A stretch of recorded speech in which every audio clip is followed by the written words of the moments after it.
Hey there, and welcome to the Overcomers Overcoming Podcast. It is great to have you join us. This podcast series features those who have gained victory over a life encounter. With that life experience, we encourage those who are experiencing something that might seem to be insurmountable. We advance and encourage others by passing forward evaluated life experiences. We have three objectives in this podcast series. We want to encourage those who are engaged in any type of life encounter by offering to walk with you to help you gain victory over anything that might seem impossible. We want to share our experience to help you. Our second objective is to help you develop a confident resolve that there are multiple options to get past any life obstacle. It's a matter of thinking into the situation. Our third objective is to help you with critical thinking skills. If you are facing a dilemma resulting from a previous decision you wish you could reverse, we want to help you think into all of the facts and factors involved in making an informed decision. I'm Ron Cooper, founder of the Cooper Culture. I'm with my wife and business manager, Marty. Together, we are the Cooper Culture Company who is sponsoring this podcast series. Today, we feature Clare, who freely discusses his life of being slightly autistic, as he determines he is and was been diagnosed. At an early age, he was bullied in grade school all the way up through high school. He suffers from spinal stenosis, and he has various trials in his life, various life encounters. Some people would say that would keep them down, and how do you recover from that? How do you go through life? Jimmy is very articulate and very open about discussing his life of being slightly autistic, some of the perceptions people have of him. He's very open in saying he is different, but he processes information just a little bit different from some others, and it's very interesting to discuss his life and his perception. But Marty, what are some takeaways our listeners can gain discussing with Jimmy? Ron, Jimmy has a story of perseverance to overcome with a strong determination to succeed. Jimmy has slight autism. Kids bullied him. Even teachers and school administrators didn't understand him and did not adapt to him. And once Jimmy found his sweet spot, he went to college and plans on getting a 4-year degree. We all need to understand each person has a learning style, has a process of information. We need to adapt. Everyone is special and uniquely created by our Lord. Listen for Jimmy's persistence. Let's listen and learn together. Jimmy, thank you so much for joining us. I, Marty, our listeners are going to be very interested in your background. You are a self-described, slightly autistic person, bullied in school, but you've overcome a lot in life. And our listeners are going to be very interested in learning as much as you feel comfortable telling us about how you overcame. Thank you for joining us, Jimmy. Thanks for having me. Jimmy, how would you describe yourself as slightly autistic for the person who may be listening who is also slightly autistic, but they've never been officially diagnosed that way? Can you describe what slightly autistic is, at least from your perspective? Well, to me, it's, lack of a better word, when my parents told me, they never referred to me as autistic. I found out by myself, but what I picked up about autism is that they refer to it as high functioning autism, and I really don't like that terminology, because then people say, oh, then there's low functioning, right? And then it's like, well, either way you look at it, it's not the best choice of words. And I would say too, maybe as a better choice of words would be maybe not as severe as others. Like they diagnosed me as nonverbal learning disorder when I was diagnosed, and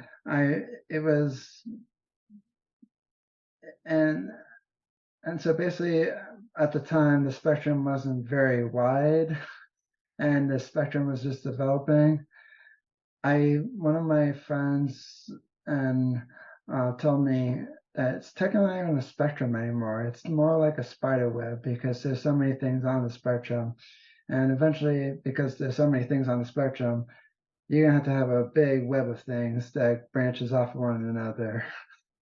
So as I said to him, it's like somebody's gotta have to change the name of autism spectrum disorder to like autism spider web or something. Thank you for that, Jimmy. You were bullied in high school. Did you feel or know you were different, but yet you accepted yourself? Can you describe just a little bit about the way things were, maybe whatever you perceive as your reason for being bullied? Well, I was bullied starting in elementary school, and it started with just like a few questions that I didn't know answers to, and then it went into two kids picking on me in school that became a dangerous battleground, so to speak, because I have spinal stenosis in my upper neck, which makes it hard for me to turn left or right, up and down. And then, and then, and then they also bullied me. And three different bullies came along in high school, bullied me and my friends. I was a little overweight for my age group back then. I think the borderline for obesity was like 180-ish, I believe. I don't exactly recall, but I remember my doctors telling me I had to lose some weight. I lost weight with P90X, which is a 90-day workout program from Beachbody, and I lost 30 pounds. I stood up to the bullies, and how I knew I was different was, well, I had a school district that treated me all sorts of differently, but I didn't really know that at the time. And then, but then how I knew I was really different was when I got invited to my own IEP meeting, which was the worst thing I've ever been invited to ever, because it was just one political debate over another. I'm like, holy crap. And it's like one side argue for this would be better for Jimmy. No, this would be better for Jimmy. And I'm at the head of the table. I was like, well, Jimmy's right here, and I'm thinking everybody's stupid in the whole exact room. And I was pretty grumpy during that meeting because I wasn't able to speak in my own meeting, even though the meeting was about me. I'm like, I never got invited to something that I can't speak at. So it kind of got me. So I decided. So that's when I knew I was different, but I didn't really care to know if I was how different I was until later on, a little bit later on in life, to say like, what makes me different? But I knew something was, I wouldn't say off, but I mean I knew something was not. Well, I wouldn't say not right, but I mean I knew something was kind of just unique, let's say. I want to make a statement and see if you would agree. You just mentioned the word unique.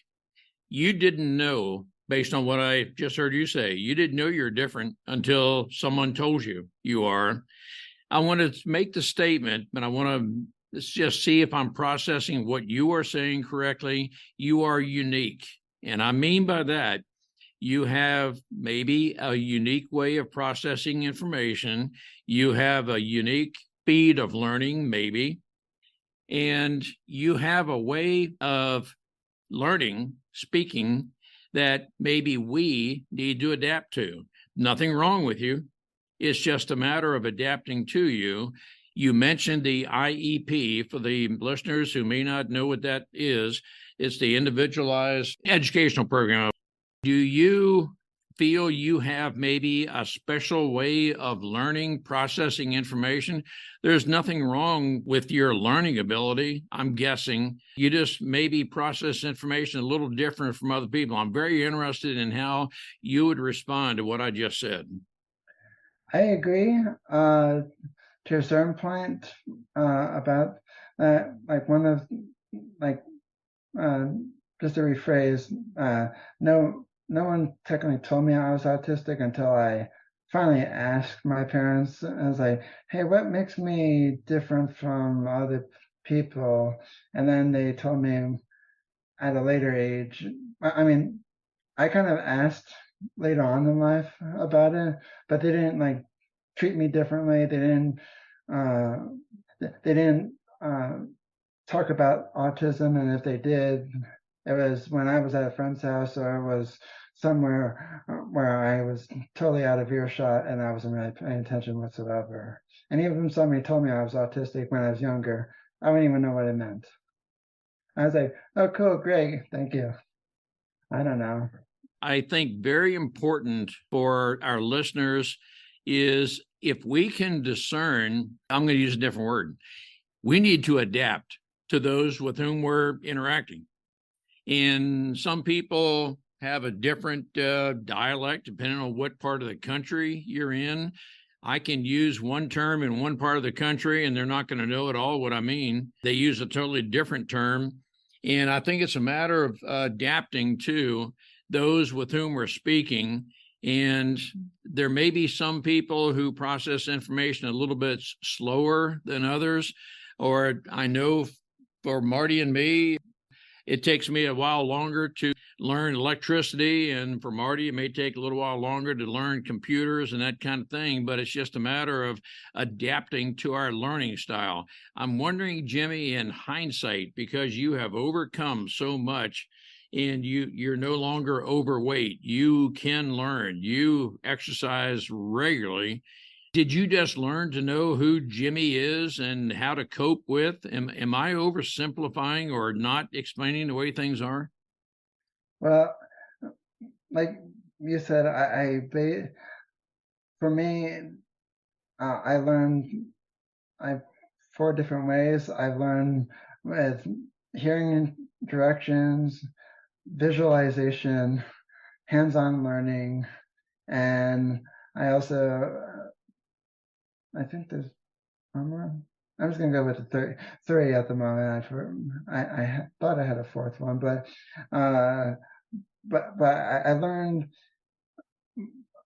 visual, audio, and hands-on learning at all 3 of them. But I tend to lean more towards the visual, and because anytime when I'm going to give you an example. I like to play online video games, and if I'm using a quest guide, my friend's like, use a video, and it's like, oh, I hate using video because either the people talk very, very fast in the video, or they move very fast, and you like have to rewind and play back, rewind and play back. Where a quest guide, it's just a still image, and it's like, oh, I know where that location is now. And that guy, and sometimes all these other guys like, oh yeah, this is so easy. And it's like, so easy, my ass. And so basically, it comes down to I have preferred learning styles. I had some professors in college who's used to it or adapted to my learning styles. Some don't, and then it's like me pulling teeth, and it's like, well, be prepared for my 100+ questions.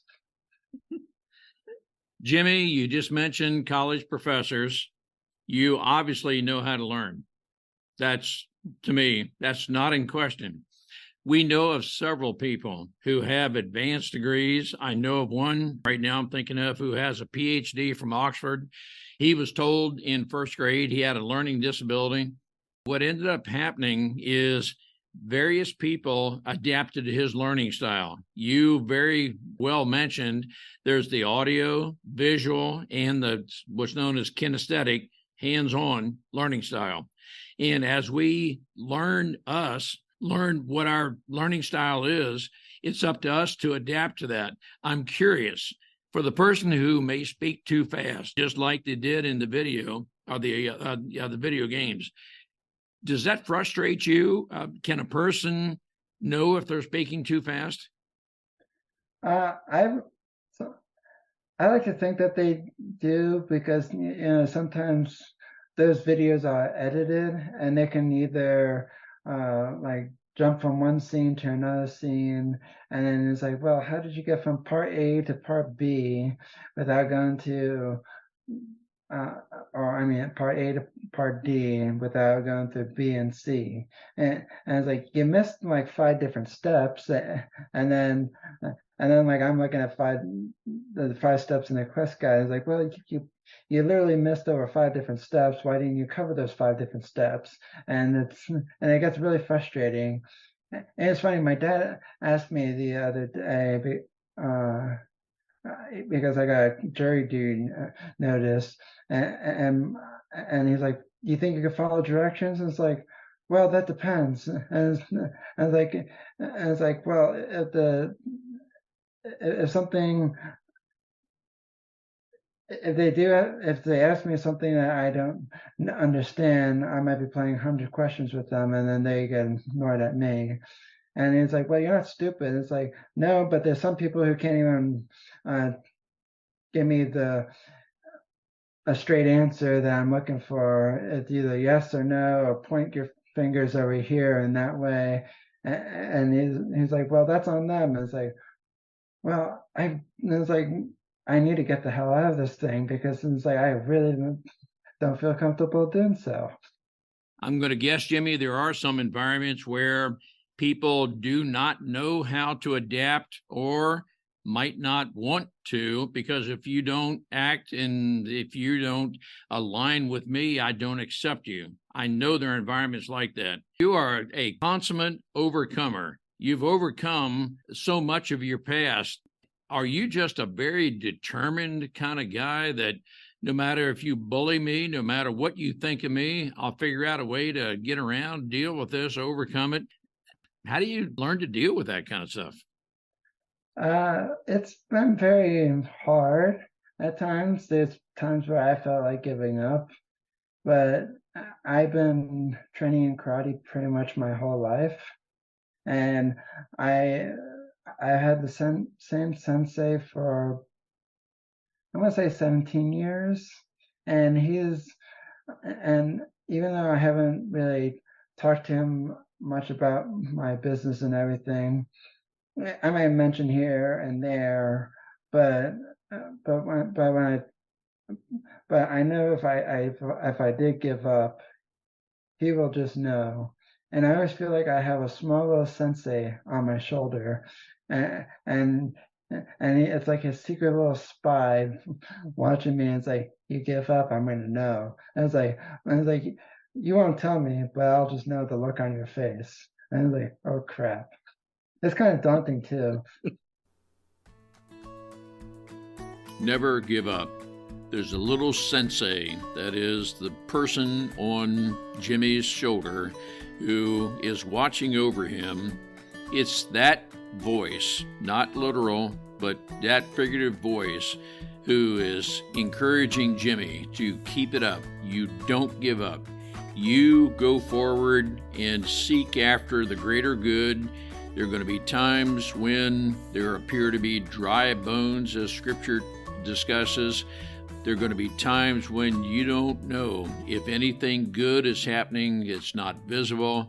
You keep going with the greater good. Surround yourself with a support team of those who share your values, those who will encourage you. You keep going, even though you feel as if you may be the only person walking in a dry desert, some arid climate. You keep going to the greater good. The reward is coming sometime. You may not feel, you can sense it coming, but those around you can encourage you to keep going. Let's work together. Let's keep going. Never give up. Have you had anxiety attacks and meltdowns. And I think I've read in your profile you have learned to deal with them. Yeah, I had a lot of meltdowns growing up in elementary school and middle school, some in high school, and it kind of ended up in somewhat of a disaster a little bit. And because I'll admit that I tipped some desks over, I I ripped up a lot of paper on the stuff in my desk, and I'm not proud of it at all. Uh, but I, it always seemed to go from like one day of the, like, let's say it started on Monday, it didn't end until the following Monday. Because I had people that come up to me and it's like, well, I hope you don't do like what you did yesterday. And I'm like, you're not even cutting me some freaking slack. And it's like, if you, and it's like, my school district said I was a slow learner. I would like to say to them, it's like, it took you 12 years to finally figure out that uh, that that I was different, and it took you this long to finally apologize for all the way you guys treated me. They even used restraint against me in elementary school. So, and it's like, and out of the whole years of public school, I only got one apology in 12th grade when I was leaving. And it's like, interesting. And it's like, when I'm on the way out, I get an apology, but but none of the administrators, I mean, like the whole admin building ever apologized for like for making my time there pretty much hell. Mm-hmm. And So how did you work through knowing what to do when those attacks start to come up? well, when I found fitness has really helped me to because like it takes out all the energy from me. I don't have all the extra energy, and I'll admit I still have some autism meltdowns, but they don't last for weeks to come. They might last an hour, less than an hour. Stuff doesn't fly around anymore. Stuff doesn't tip over anymore. But there might be some door slamming, but pretty much fitness has helped me in many ways. I used to be on medication to help me with those feelings and everything, but I didn't like it because it just kind of masked everything. So I don't know if you ever seen the movie The Joker, the recent Joker movie. Well, in one scene, he's like, "Oh, look, I'm super happy," and it was just forced and everything. And it's like, I don't like this feeling. And it's like, this medicine is affecting me. It's like, oh, look, I'm always happy. It's like, if I want to be mad, I want to be mad. If I want to be sad, I want to be sad. I don't want this fake feelings because inside of me, I was like, up here is telling me I'm fine. Deep down inside me is like, I hate this whole school. In hindsight, Jimmy, would you say your meltdowns was a burst of energy, and through fitness you've been able to, I'm not sure the word moderate is correct, but you've at least been able, you're better able to deal with your energy levels? I would agree because, like I said, it's helped me with the energy, helps me keep me it's funny when I come downstairs in the morning, my mom knows me when I'm in a very bad mood if I don't work out, and it's like, and I don't work out 7 days a week. I work out 6, but and sometimes I don't always work out 6 days a week. Sometimes it's just 5, and but if I'm like really really sore from karate or anything, but she would know, like, oh, if I was like not working out for a whole week because I was sick or something else came up or something else, my mood is just totally, you better stay the hell away from me. I'm like the incredible Hulk, except I don't grow super huge arms and I don't turn green. Are you living by yourself? Are you self-sufficient? Currently, I'm still with my parents only because my college is right up the street from me. Like literally like less than 5 minutes away. And then the other college that I want to transfer to is right up across. It's like in the complete opposite direction. So still within probably like 3 minutes away from me. So I'm staying with my parents until I finish college because that would be stupid for me to. Hey, I'm gonna go move 30 minutes away and drive all the way back where I came from, and that's a great idea. Speaking of which, I was hearing somebody from karate last night. Some person, even though he loves karate, he moved an hour away, and now he's not coming to karate anymore. And it's like, why couldn't you just get a house that was close to you? And his brother and sister were complaining that, and it's like he didn't really factor that in. How many years do you anticipate being in college? Are you pursuing a bachelor's degree right now or beyond that? Right now, I'm in finishing up my associate's degree. I jumped around 5 different majors, so that's why I haven't finished. And I've been taking it like 1 or 2 classes at a time. Right now, this semester, I'm taking one because I only had 3 choices. One was uh, this movie literacy class that I'm currently taking, or math and science. And I was like, I hate math and I hate science. And I was like, and my other professor I was telling this to, and she's keeping track of when I had to take math and science. Is like, you're gonna have to take it eventually. I was like, I can postpone it as far as I can in the future. So you are in, I'm going to describe it as a self-paced pursuing associate's degree. Would that be fair to say that? Yeah, I'm doing a lot of students that I'm in class with. They're taking like 4 or 5. Sometimes one of them I think they're taking 6 at a time. Like my brain cannot do that because uh, if it was if I was doing math and science and this movie class at the same time, I'm going to be more focused on the all the quizzes and tests coming up from my math and stuff. I was like, no, I cannot do it. And even when I take the math and science, it's going to probably one class at a time for those, just because anytime when there's a pop quiz in math or anything, it overwhelms me, especially because people not all people on the autism spectrum are really good at math and science. The Hollywood likes to think that's the case, but it's it's far from the truth. I'm more of a I'm a person who's really good at reading, especially the fine print on everything. I was like, wait, that's a lot of crap right here. Don't do it. What I'm taking from this is you know who you are.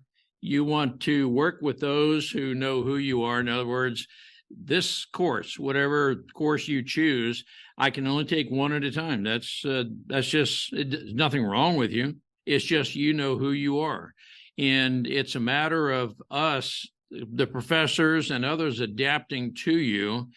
I don't think there's anything wrong with that, Jimmy. It's you know who you are, and there may be other times you can take 2 or 3, 4 courses, but math and science, just one at a time. That is my take of adapting to people. And if I'm saying anything that doesn't correspond with the way you would see things, I hope you'll tell me. But that's how I'm processing what you're saying. No, I agree. It's uh, there was one semester where I took 2 classes and I felt like I could have handled 3 because I was just so on my game and everything. Uh, but yeah, when it comes to the classes that are not my strong suit, I tend to take one. I mean, this class is pretty much in my strong suit because I found some stuff interesting, some stuff not very interesting, but uh, it just I didn't want to mix math and science with this because my last paper is a 7 to 10 page paper. I was like, oh, if I had to do a math test in this with this class, it'd be a bad problem. I understand exactly what you're saying. And one thing I think our listeners can really gain from what you're saying, if I am pursuing something in which I'm really interested, I can learn. I will learn. It seems to me not everybody needs the full up courses that some people say I need to get some sort of degree. If I feel I don't need that, then I would hope I have the choice of whether to take that course or not. But for me to learn to do exactly what I know I can do, it's a matter of knowing what I can do, adapting to it, and pursue it. But Jimmy, what I'm hearing is you know what you're good at. When you're right there in the sweet spot, if I could use that term, you always do well. Yeah, I agree. And yet, my dad, one of my maths I have to take is statistics, and my dad's like, "Oh, that's going to be hard." And it's like, it's funny. Everything I do for my business is statistics based. And like all my marketing, all the different pie charts I see every single day, that basically tells me I'm stuck in one area of here and there. But it's like statistics and all my podcast stats, statistics. So I was like, I just have to figure out how all this stuff goes together. So I was like, can't be that bad. And it was like algebra was really terrible for me. You've mentioned twice your business. Do you operate a business? Yeah, it's called crazyfitnessguide.com. And one of my friends / colleagues, she's like, "You run a business?" It's like, well, it's not. I was like, I don't have an official business license, but if I don't consider a business, I was like, I don't do this full time just for fun and giggles, do I? Because I was like, I just can't afford an official business license, and I'm not making billions of dollars. If I was, I'll be moving out right now. You have a very unique ability to discern a person's need. You know how to meet that person's need. You pursue it. That is a business. I agree. Jimmy, you're a very unique, very interesting guy. I want to ask you, it's maybe not fair for you to commit. Would you consider additional podcast episodes with us? There are a lot of people who can benefit from your expertise, your life learning, and there are a lot of other things we'd like to learn from you and through you. Would you consider coming back for additional episodes? Absolutely. Well, Jimmy, there's a lot we can learn from you, through you. It is a matter of adapting to each other. There's nothing different about you at all. I don't consider that. I do consider you're unique, but everybody's unique. And it's just a matter of adapting to who we are.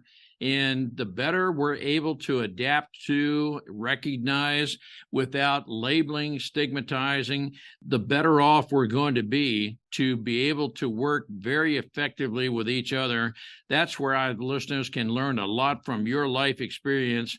And Jimmy, we look forward to continuing this life journey of learning along with you. You have a lot that we can learn about. Thank you. We look forward to additional episodes. We'll be back with you soon. Thank you.